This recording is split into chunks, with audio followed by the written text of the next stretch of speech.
The one thing that I never do is buy ground spices anywhere because they add a lot of fillers into these and you just need to be careful nowadays.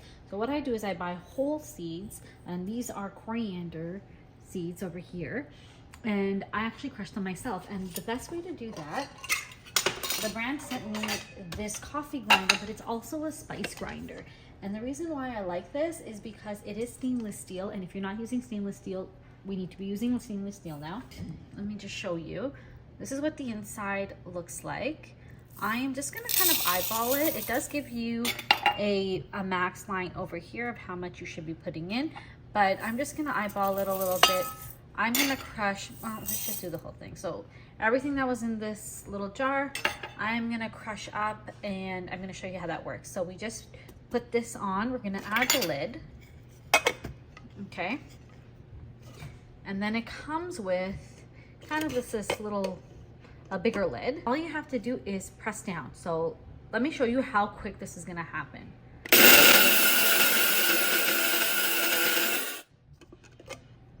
That was probably, what, 2-3 seconds?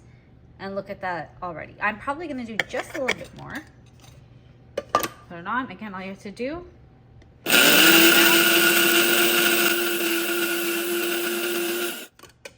Okay. There you go. That's about where I want it. What I'll do is then you just kind of twist, take it off, and look at that. You have freshly ground, your own freshly ground coriander. Now you can use this for coffee as well. I like to have this specifically for my spices just because spices do leave kind of a smell, even if you clean it. So at least that's okay if it's within spices. But look how consistent it is. If you look very closely, how consistent the crush is. Okay, and then all you do is take your coriander. This is my ground coriander canning funnel, and I just drop it in, and look how smooth that went in, and look how much that cleaned out.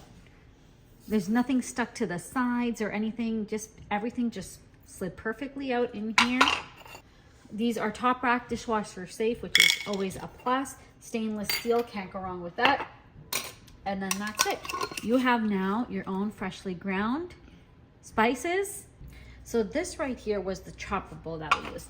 Now what we're gonna do is we're gonna use the grinder one, and let's see how that differs.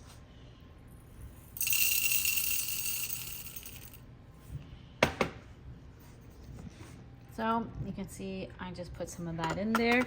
Everything is the same. You're gonna put this in. I just wiped off the lid with the tissue, and we're gonna take this, and again, all you have to do is put that down.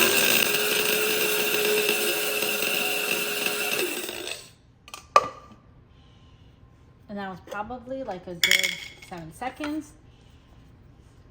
And look at that. The chopper is better for things like chopping nuts, onions, vegetables, fruits, dried fruits, garlic, herbs, and dry bread. And this grinder is better for coffee beans and milling spices. So you might want to stick to that and kind of keep them separate that way, but that's up to you. So if I were to show you, this right here was the grinder and this right here is the chopper. There is a slight difference. I do see that it's a little finer in here, but they both seem to work fine. And again, when you pour it out, nothing gets stuck. Nice and clean. That's what I love about it. There's nothing stuck. Sometimes in blenders things will get stuck on the edges or it becomes very moisture starts to come out, but that's not happening with here, and I really like that about it. It just slides out really nicely and you don't have to fight it.